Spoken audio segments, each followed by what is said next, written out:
कैसा हो अगर मैं आपसे कहूं कि आपके सपने कभी आपके थे ही नहीं। जो गोल्स आप चेस करते हो, जिन चीजों को आप क्रेव करते हो, जिस लाइफ को आप सक्सेस की तरह इमेजिन करते हो, वो आपके दिमाग में ऐसे डाली गई है जैसे एक मशीन में कोडिंग डालते हैं। जिस दिन से आप देखना शुरू करते हैं उसी दिन से आपको पावर, ब्यूटी, वेल्थ की इमेजेस दिखाना शुरू कर देते हैं। Not to inspire you but to enslave your imagination. आपको इस सिस्टम की बाउंड्रीज में रहकर सपने देखना सिखाया जाता है। आपको विजन की जगह वैलिडेशन को चेस करना सिखाया जाता है। आपके अंदर पर्पस और पोजीशन को लेकर कंफ्यूजन पैदा कर दी जाती है। हर बिलबोर्ड, हर इन्फ्लुएंसर, हर डोपामिन ड्रिवन नोटिफिकेशन इस सिस्टम का ही पार्ट है, जो आपको ऐसी चीज पाने के लिए ट्रेन कर रहे हैं जिससे दूसरों का प्रॉफिट हो। हम सब एक डिजायर लेकर पैदा होते हैं, बट ये दुनिया उसे तोड़ मरोड़ कर, उससे छेड़छाड़ करके उसे आइडेंटिटी के नाम पर हमें ही बेच देती है। ट्रेजेडी ये नहीं है कि आप सपने देखते हो, ट्रेजेडी ये है कि आप पूछते ही नहीं हो कि वो सपना है किसका। अब ये समझने के लिए कि ये मैनिपुलेशन कितना डीप जा सकता है, हमें वहां जाना होगा जहां से इस सब की शुरुआत होती है। बट उससे पहले अगर अभी तक आपने इस चैनल को सब्सक्राइब नहीं किया तो कर लीजिए, क्योंकि आने वाले वीडियोस में मैं हिडन साइकोलॉजी और मैनिपुलेशन से रिलेटेड काफी सारा वैल्यूएबल कंटेंट इस चैनल पर लाने वाला हूँ। तो चलिए चलते हैं हमारे फर्स्ट चैप्टर पर, जो है the birth of manufactured desire. एक वक्त था जब ह्यूमन डिजायर काफी प्योर थी, मतलब इनोसेंट नहीं थी बट बेसिक थी। जब हमें ठंड लगती थी तो हमें गर्मी की डिजायर होती थी, जब हमें भूख लगती थी तो हमें खाने की डिजायर होती थी, जब हमें अकेला फील होता था तो हमें प्यार की डिजायर होती थी, और जब लाइफ अनसर्टेन लगती थी तब हमें मीनिंग की डिजायर होती थी। डिजायर एक इंस्टिंक्ट थी जो हमारी इवोल्यूशन में गाइडेंस का काम करती थी, but somewhere between the noise of machines and the smoke of the factories ये गाइडेंस चोरी हो गई। जब इंडस्ट्रियल रिवॉल्यूशन हुआ तब हमारी साइकी में काफी सारे शिफ्ट हुए। फर्स्ट टाइम जो प्रोडक्शन है वो नेचुरल ग्रोथ को आउटपेस कर गया था। तो अब प्रॉब्लम ये नहीं थी कि चीजें कैसे बनाए, अब प्रॉब्लम ये हो चुकी थी कि लोगों को उन्हें खरीदने के लिए मजबूर कैसे करें। और यहीं से मैनिपुलेशन एक साइंस बन गई थी। सिगमंड फ्रूड, एक ऐसा इंसान जिसने ह्यूमन माइंड की शैडोज तक को पढ़ लिया था, उसके नेफ्यू एडवर्ड बर्नीज ने ये रियलाइज किया कि जिन सेम इंस्टिंक्ट्स के बारे में फ्रूड ने बताया था, सेक्स, स्टेटस, बिलोंगिंग और फियर, इन्हें वेपनाइज किया जा सकता है। फिर इन्होंने साइको एनालिसिस को मार्केटिंग के साथ मिक्स करके कुछ ऐसा बना दिया जो ह्यूमैनिटी ने पहले कभी नहीं देखा था, और वो थे इमोशनल इंजीनियरिंग। उन्होंने सिगरेट्स नहीं रिबेलियन बेचा, उन्होंने गाड़ियां नहीं उन्होंने फ्रीडम बेची, उन्होंने प्रोडक्ट्स नहीं उन्होंने आइडेंटिटी बेची। अब यहाँ से क्वाइट रिवॉल्यूशन शुरू होती है, जो जमीन पर नहीं बल्कि आपके माइंड पर कब्जा करती है। और यहीं से अब बैटलफील्ड आपके बाहर नहीं बल्कि आपके सबकॉन्शियस के अंदर होने लग गई थी। And it work. 20th century become the age of manufactured dreams.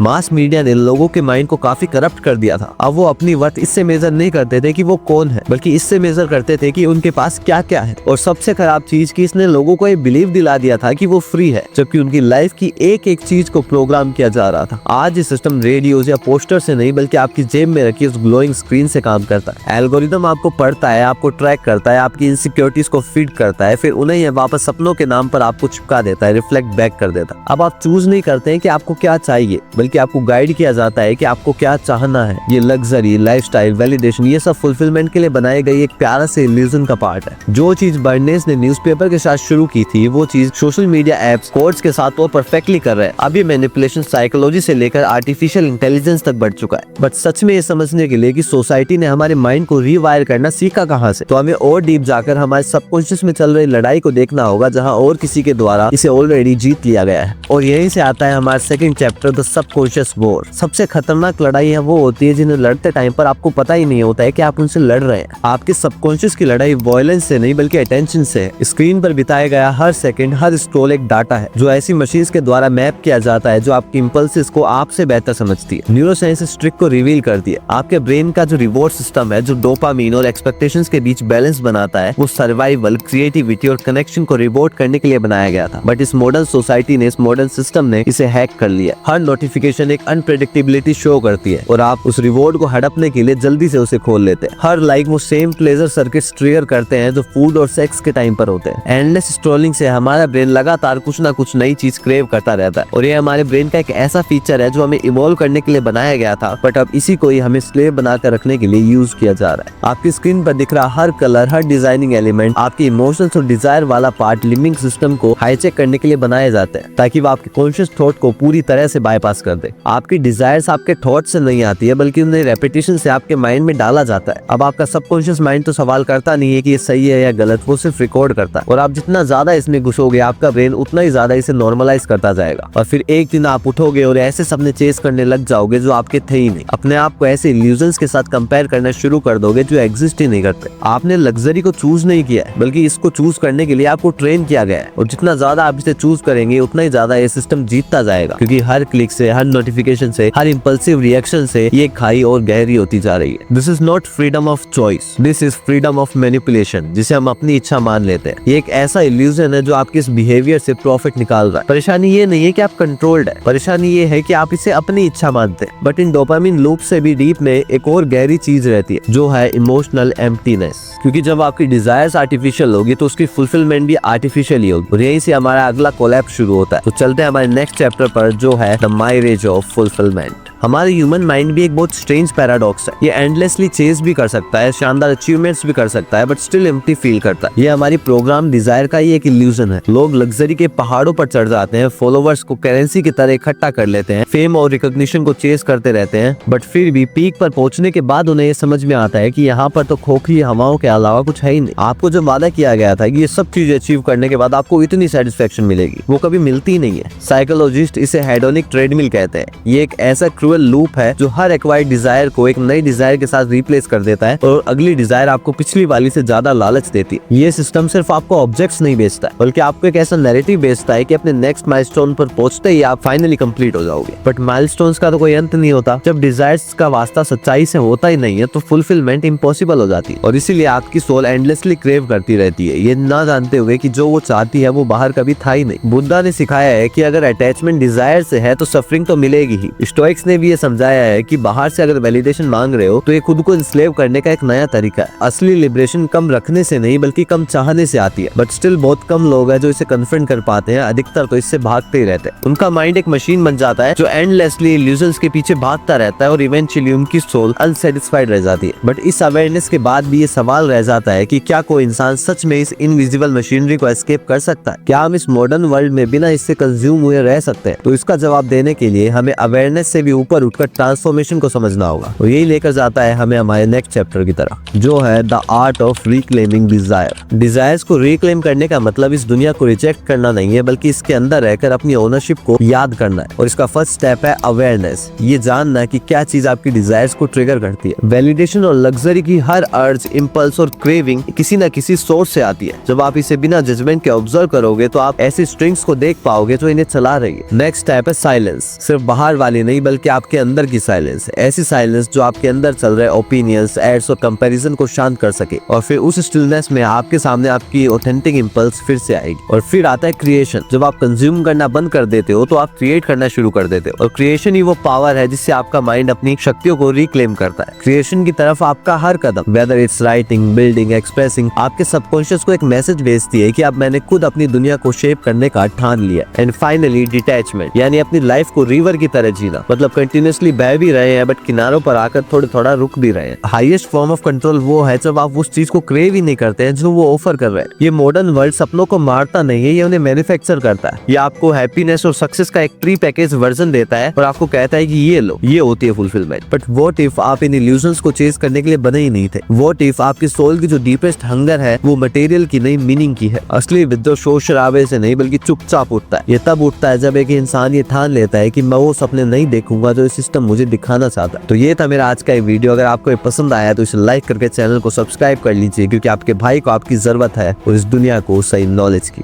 Thank you very much.